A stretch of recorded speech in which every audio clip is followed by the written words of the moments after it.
বেনিফিশিয়ারিদের হাতে তুলে দেবো। আপনারা আমাদেরকে আশা করছি সহযোগিতা করবেন। আমরা চাই না যে আপনারা কেউই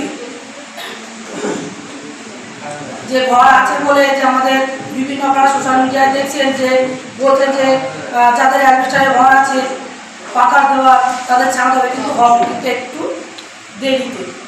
এটা বলার সাথে সাথে কিন্তু হবে না, আমাদের একটু ওয়েট করে যেতে হবে। আমরা প্রথম ধাপে যেসব বেনিফিশিয়ারিদের ঘর নেই, মাটির ঘর, খড়ের ঘর, টালির ঘর, অ্যালবেটার আছে কিন্তু বেড়ার চাঁচের বেড়ার ঘর, এইসব বেনিফিশিয়ারিদের কিন্তু আমরা কিন্তু প্রথম কটাই কিন্তু আমরা তাদের নামগুলো আমরা তুলব। আশা করছি আপনারা বুঝতে পেরেছেন। আর যেসব যারা ভেরিফিকেশান হয়েছে এবং আমাদের এই আবাস যোজনার যে আপনাদের যে বাড়ি বাড়ি গিয়ে যে আপনাদের ভেরিফিকেশান করছে এবং যাদের বাড়িতে ভেরিফিকেশান হচ্ছে না, আপনারা একটু করে সাহায্য করবেন আমাদেরকে, যাতে সেই বেনিফিশিয়ারি যেন ভেরিফিকেশানে আসে এবং সে যেন আবাস যোজনার বাড়িটা পান। আমি আমাদের এখানে শেষ করছি। আমাদের বিডিও সাহেব আছেন, উনিও ওনার বক্তব্য রাখবেন। আপনারা জানেন যে আমাদের যে আবাস যোজনার ঘর, যে ঘরটা বিগত দিনেও আবাস যোজনার ঘর ছিল,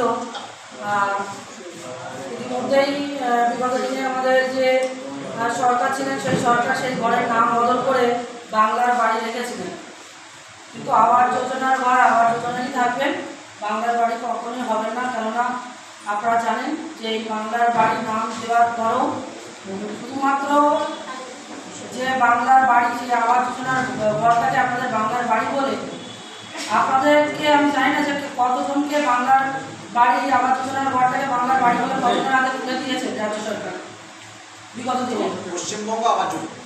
এবার আপনারা জানেন যে বেশ আমার নিজের চোখে দেখা কয়েকজনকে এরকম তুলে দিয়েছে, কিন্তু তার বাড়ি থেকে কাটমানি হয়েছে। আমি নিজে বসে আছি, যতদিন না ঘরটা হয়েছে 1,20,000 টাকার ঘর, 20,000 টাকা নিয়ে নিল, আর 1 লাখ টাকা তার পিন্ডি চটকে তার সারিবর্ষ বার করে তারা ছেড়ে দেয় তৃণমূলের নেতা।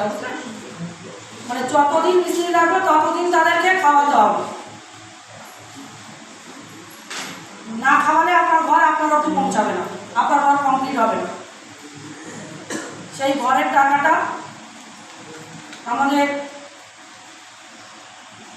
1 লাখ এর মাধ্যমে উনি এরকম একটি চেক পাবেন, তারই মাধ্যমে উনি এই টাকা পাবেন।